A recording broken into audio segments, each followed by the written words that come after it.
వస్తే ఈసారి పంజాబ్ కింగ్స్ ఊపు చూస్తుంటే ఖచ్చితంగా కప్పు కొట్టేలాగా ఉందండి. నాకైతే అట్లనే అనిపిస్తుంది. చాలా కాలం అసలు పంజాబ్ కింగ్స్ ప్లే ఆఫ్స్ రావడం కూడా గగనమయ్యేది ఐపీఎల్లో. ఈ 18వ ఐపీఎల్ సీజన్లో మాత్రం చాలా కొత్తగా ఎనర్జెటిక్గా అంటే కనబడుతుంది.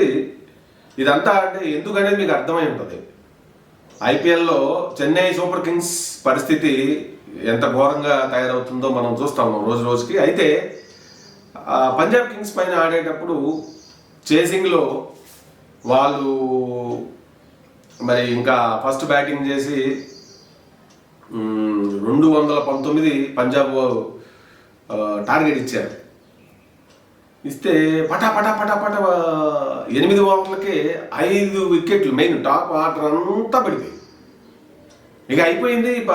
ఏదో రకంగా చెన్నై సూపర్ కింగ్స్ కొంచెం కంబ్యాక్ అవుతుంది అని ఫ్యాన్స్ ఆనందపడే టైంకి ఈ ఓపెనర్గా వచ్చిన ప్రియాంశ్ ఆర్య 4వ మ్యాచ్ ఇది.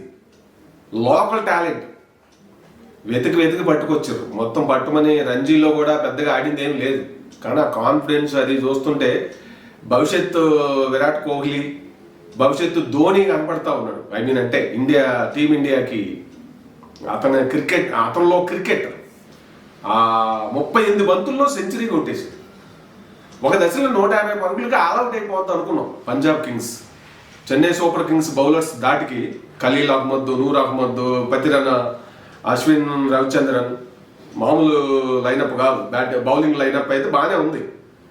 వాళ్ళందరినీ తట్టుకొని 39 బంతుల్లో చాలా వేగంగా సెంచరీ పూర్తి చేసి అంత పెద్ద టార్గెట్ పెట్టేసింది. లేకపోతే అది కూడా ఫటాఫటా వికెట్లు పడిపోతున్నా కూడా ఆ ప్రియాంశ్ ఆర్య ఓపెనర్గా వచ్చిన కొత్త బ్యాట్స్మెన్ అంటే ఇప్పుడు ఒక emerging star of the player అనే అనిపించింది నాకు 2025 ఐపీఎల్ అయితే. అలాగే భవిష్యత్ మంచి ఆల్రౌండరు, అదే భవిష్యత్ డాషింగ్ ఓపెనర్ అవుతాడే అనిపిస్తున్నాడు. అటువంటి ఓపెనర్ ఖచ్చితంగా ఇప్పుడు మనకు ఎవరో అటువంటి ఒక బ్యాట్స్మెన్ మనకు ఇప్పుడు 2 టీములకి అవసరం అనిపిస్తుంది నాకు చూస్తే. చెన్నై సూపర్ కింగ్స్కి వాళ్ళకి బ్యాట్స్మెన్స్ లేక ఎంత సతమతం అవుతున్నారో మనం చూస్తూ ఉన్నాం. బౌలర్లు వాళ్ళ వంతుకు ప్రయత్నం చేసి వికెట్లు పడగొట్టి కంట్రోల్లో చేస్తుంటే బ్యాట్స్మెన్స్ మాత్రం ఘోరంగా ఇదైపోతా ఉన్నారు. ధోనిని మనం దీనికి దూరంగా చూడాలి, ఎందుకంటే ఆయన మెంటల్గా రిటైర్డ్ అయ్యే ఉన్నాడు.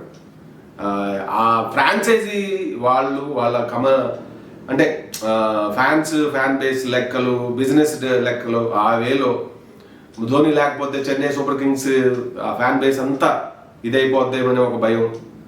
ఎండ్ ఆఫ్ ది డే ఇదంతా కూడా మరి బాగా మనీ వ్యవహారం కదా ఈ ఐపీఎల్ అంతా కూడా. దాంతో ధోని కంపల్సరీగా ఉండాల్సిన పరిస్థితి. మరి ధోని ఇప్పుడు ఆయన 43 ఇయర్స్లో మోకాళ్ళకి సర్జరీ జరిగింది. ఇది ఎంత ఫిజికల్ ఫిట్నెస్ ఉండాల్సినంత గేమ్ ఇది. పరిగెత్తాలంటే వికెట్ల మధ్యలో అయినా కూడా అంత వేగంగా పరిగెడతా ఉంటే మనకి అసలు భయం వేస్తుంది. నాకు పరిగెడుతుండే ఆయన మళ్ళీ ఎక్కడ ఇబ్బంది పడుతున్నాం. అదంతా ఇదైతే ఈ పంజాబ్కి కాదు మన టీమిండియాకి కూడా ఒక మంచి క్రికెట్ దొరికాడు అనిపించింది నాకైతే. అటువంటి బ్యాట్స్మెన్ మన హైదరాబాద్ సన్ రైజర్స్ కూడా అవసరం అనిపిస్తుంది ఇప్పుడైతే. సెగాలెత్తినట్టు గత ఏడాదంతా బ్యాట్స్మెన్ అదే బౌలింగ్ని ఊచకోత కోసిన వాళ్ళంతా ఇప్పుడు అసలు ఏందో దెయ్యం పట్టినట్టుగా బ్యాట్లు కదలట్లే, బ్యాట్లు ఎత్తితే క్యాచ్లు వేస్తూనే అవుట్ అయిపోతున్నారు. అసలు ఏం జరుగుతుందో హైదరాబాద్ సన్ రైజర్స్ బ్యాట్స్మెన్స్కి అర్థం కావట్లా. అది టీంకి అర్థం కావట్లా, మనకు అర్థం కావట్లేదు. మరి అది అర్థమయ్యేలోపు ఈ ఐపీఎల్ అయిపోయేలాగుంది. బాటమ్ నుంచి ఫస్ట్ ప్లేస్ ఖచ్చితంగా ఎస్ఆర్హెచ్కి, ఆ తర్వాత మన సోదరులు మన పక్కనే ఉంది కదా చెన్నై నెంబర్ 2, బాటమ్ నుంచి నెంబర్ 2 వాళ్ళకు వచ్చేలాగా అయితే నాకు కనబడుతుంది. ఏదేమైనా కూడా ఈ ప్రియాంశ్ ఆర్య అంటే చెన్నై సూపర్ కింగ్స్ వాళ్ళకి కొత్త వాళ్ళంటే అంటే ఐపీఎల్కి సంబంధించి అనుభవం లేని వాళ్ళని కొత్త వాళ్ళని తీసుకొని ప్రయోగాలు చేయరట ఆ టీం మేనేజ్మెంట్. మరి అదేంటో నాకు అర్థం కావట్లేదు. మరి అట్లా చేయకపోతే ఇప్పుడు ఈ ప్రియాంశ్ ఆర్య అనేవాళ్ళు కొత్త వాళ్ళు ఎట్లా వస్తారు? మంచి మంచి మంచి మరి టాలెంటెడ్ ఇదంతా కూడా అంతా సముపాలనలో ఉంటేనే కదా super seniors, juniors, new commerce ముగ్గురిని సమ్మేళనం చేసి టీం చేస్తే ఎంత గట్టిగా ఉంటుంది. పంజాబ్ అట్లా చేస్తుంది ఇప్పుడు. మరి అలాగే సన్ రైజ్ అదే లక్నో సూపర్ కింగ్స్ కూడా అలా చేస్తుంది. చూడండి వాళ్ళు అందుకే బ్యాలెన్స్ మంచి కలకలలాడుతుంటుంది టీం రెండు కూడా. అది మనకి ఇక్కడ లోపం కనపడుతుంది ఈ హైదరాబాద్లోనూ, సన్ రైజర్స్లో, అలాగే చెన్నై సూపర్ కింగ్స్లో. హైదరాబాద్ బ్యాట్స్మెన్స్ని ఎట్లా అవుట్ చేయాలనేది బౌలర్లు ఐపీఎల్లో డీకోడ్ చేసేసారు. చాలా ఈజీ వాళ్ళని అవుట్ చేయటం ఈ సీజన్ అంతా కూడా. కావాలంటే మీరు గుర్తుపెట్టుకోండి, మధ్యలో ఏదో ఒకటి ఏదన్నా విరోచితంగా వాళ్ళు ఒకటి గెలవచ్చేమో, కానీ ఇక వాళ్ళని అవుట్ చేసే విధానం మన మిగిలిన టీం బౌలర్లు అందరూ కనుక్కున్నారు. సింపుల్గా టెక్నిక్ కనుక్కున్నారు. వాళ్ళకి షార్ట్ పిచ్ బంతులు వేయటం, లేదంటే వాళ్ళకి ఇరిటేషన్ వచ్చేలాగా వాళ్ళ ఓపికని టెస్ట్ పెట్టి పరీక్షించి ఆ విధంగా అది దూరంగా బంతులేసి ఏదో రకంగా అంటే క్యాచ్ కొట్టే విధంగా బౌలర్లు వాళ్ళ మైండ్ గేమ్ ఆడేస్తున్నారు. దాంతో ఈజీగా పడిపోతున్నారు. అంతకుముందంతా ఓచకోత కొయ్యడానికి అంటే ఓవర్లో ఒక ఓవర్ వేస్తే 6 బంతుల్లో 4 బంతులను కనీసం బౌండరీ లైన్కి లేదంటే స్టాండ్స్లోకి తరలించిన అలవాటు పడి ఉన్నారు కదా.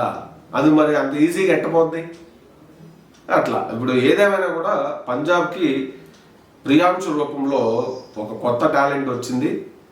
అది కేవలం పంజాబే కాదు, మన భవిష్యత్తులో చెప్పలేమో.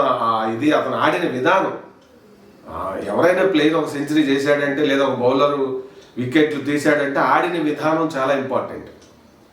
39 బంతులు మామూలు బౌలర్సా, ఖలీల్ అహ్మద్, నూర్ అహ్మద్ ఇప్పుడు మంచి ఫామ్లో ఉన్నారు. అలాగే సీనియర్ మోస్ట్ ఎవరు అశ్విన్ రవిచంద్ర, అతను పతిరణ, నలుగురు బౌలింగ్లో కూడా బాగా కొట్టేసింది. మరి అంతకుమించి టెస్ట్ ఏం కావాలి? అతను ఏ స్థాయి బ్యాట్స్మెన్ అని చెప్పడానికి.